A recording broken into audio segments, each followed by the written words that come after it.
नमस्कार दोस्तों। पिछले वीडियो में हमने मतलब पार्ट 1 डिस्कस कर लिया था प्लेट टेक्टोनिक थ्योरी का, जिसमें हमने इसके पहले के कुछ सिद्धांतों का ब्रीफ डिस्क्रिप्शन, इसके गति के क्या कारण हैं, परिभाषा क्या है और प्लेट्स कौन-कौन सी थी उसको डिस्कस कर लिया था। आज के वीडियो में हम प्लेट सीमाएं डिस्कस करेंगे कि अलग-अलग प्लेट सीमाएं क्यों बनती हैं और उनके कारण कौन सी स्थलाकृतियों का निर्माण होता है। नाउ प्लेट बाउंड्रीज, 3 तरह की प्लेट बाउंड्रीज का निर्माण होता है, हमने देखा था, डाइवर्जेंट, कन्वर्जेंट और ट्रांसफॉर्म। तो पहले देखते हैं डाइवर्जेंट प्लेट बाउंड्री, ठीक है, यानी कि अपसारी सीमा। अपसारी सीमा यानी कि जब दो प्लेट्स, जैसे कि ये दोनों प्लेट्स हैं, एक दूसरे से दूर जा रही होती हैं। इसके ऊपर महासागर है, नीचे जो एस्थेनोस्फेयर है यानी कि दुर्बलता मंडल, यह है आपका दुर्बल मंडल।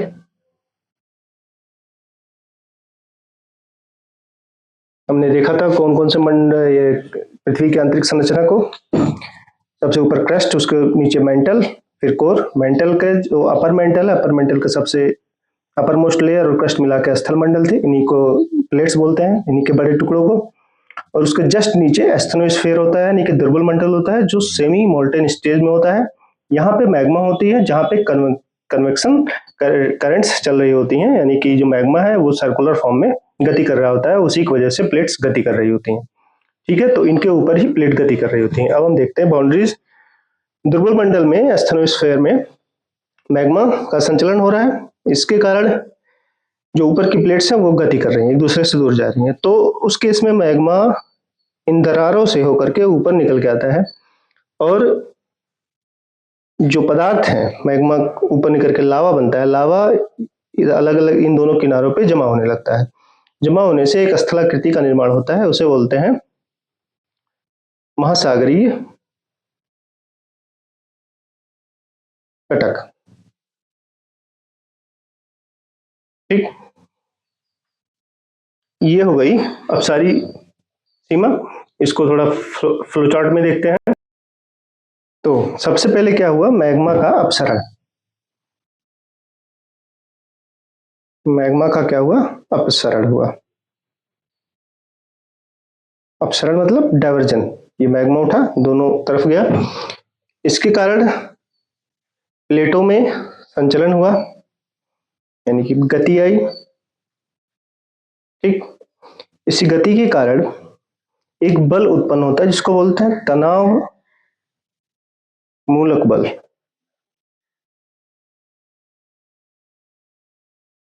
यानी कि ये जो बाउंड्री है, यहाँ पे टेंशन क्रिएट होगा, क्योंकि दोनों तरफ प्लेट्स खींच रही हैं, तो इस टेंशन के कारण भ्रंशन की प्रक्रिया होगी। भ्रंशन यानी कि जमीन कहीं खसकेगा नीचे की तरफ, ठीक है। अगर ये भ्रंशन तीव्र गति का हुआ तो इससे कंपन उत्पन्न होता है जिसको बोलते हैं भूकंप। इस भ्रंशन के कारण उत्पन्न कंपन को क्या बोलेंगे, भूकंप। तो यहां से भूकंप की उत्पत्ति हो गई। दूसरी चीज, जब प्लेट्स यहां से हटेंगी तो जो दाब है इसके ऊपर, एस्थेनोस्फेयर यानी दुर्बल मंडल के ऊपर जो दाब है उसमें कमी आएगी। और दाब में कमी आने के कारण, जैसे कि आप जानते हैं कि जो प्रेशर होता है वो डायरेक्टली प्रोपोर्शनल होता है गलनांक के, यानी कि अगर प्रेशर कम कर दिया जाए तो गलनांक बढ़ जाएगा, और प्रेशर अगर प्रेशर कम कर दिया तो गलनांक कम हो जाएगा, यानी कि और जल्दी कोई चीज गलने लगेगी, पिघलने लगेगी। तो यही इसी वजह से जो यहाँ के पदार्थ होते हैं वो प्रेशर कम होने के बाद और तेजी से पिघलने लगते हैं। तो इसके कारण जो मैग्मा निर्माण की प्रक्रिया है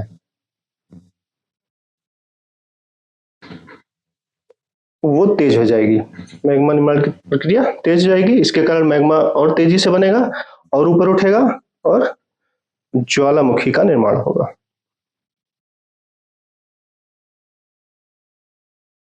तो हमने देख लिया ज्वालामुखी, यहाँ पे भूकंप और महासागरीय कटक का निर्माण देख लिया हमने, ठीक है। तो यही ज्वालामुखी क्रिया की वजह से महासागरीय कटक का निर्माण होता है। उदाहरण के लिए आपके जो अटलांटिक ओशन है वहाँ पे mid oceanic range, mid Atlantic ridge है, मध्य अटलांटिक कटक, उसका निर्माण यहाँ पे होता है। अब आप देख रहे होंगे कि इस सीमा पर मतलब नई क्रस्ट का निर्माण हो रहा है। ये जो ज्वालामुखी से लावा बन रही है, नए क्रस्ट का निर्माण हो रहा है। इसी वजह से इसको, इस सीमा को हम क्या बोलते हैं,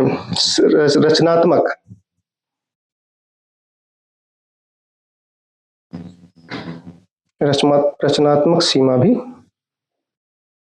बोलते हैं, क्योंकि यहाँ पे नए क्रस्ट का निर्माण हो रहा है। ठीक है। नौ दूसरा है हमारा अभिसारी सीमा। अभिसारी सीमा थोड़ा बड़ा है तो इसको बाद में डिस्कस करेंगे। पहले देखते हैं तीसरे नंबर पे जो है रूपांतर सीमा, यानी कि ट्रांसफॉर्म बाउंड्री।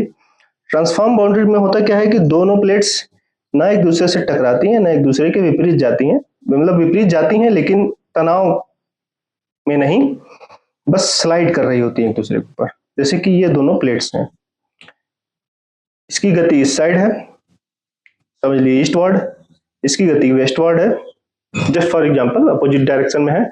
तो इनकी गति से यहाँ पे इन दोनों के बीच में यहाँ घर्षण होगा, घर्षण।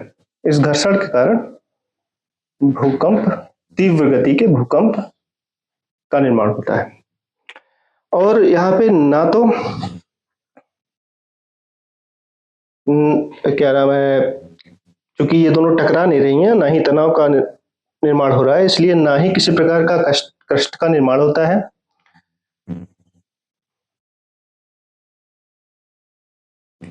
क्रस्ट निर्माण नहीं होता है और ना ही क्रस्ट का क्षय होता है।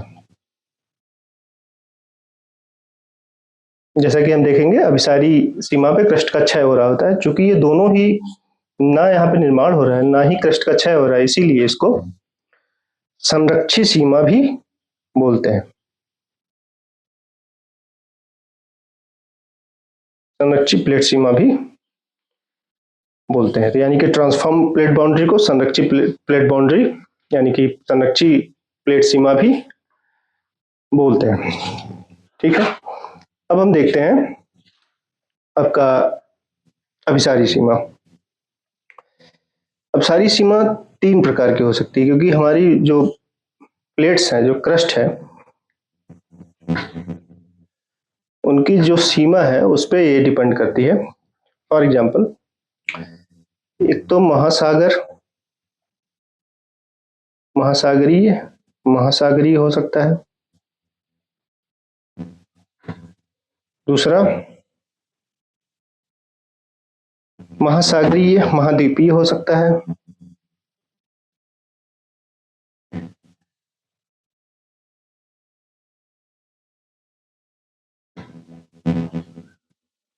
और तीसरा महाद्वीपीय और महाद्वीपीय हो सकता है। यानी क्या, तो महासागर एक दूसरे से कोलाइड करेंगे, या महासागर महाद्वीप कोलाइड करेंगे, या महाद्वीप भी दूसरे से कोलाइड कर सकते हैं। इन तीनों सिचुएशंस में अलग अलग प्रकार की भू आकृतियों का निर्माण होता है, और इनको हम, क्योंकि वीडियो काफी लंबी हो जाएगी, इसलिए अगली वीडियो में देखेंगे सिर्फ अभिसारी प्लेट सीमा को। ठीक है। So thanks for today.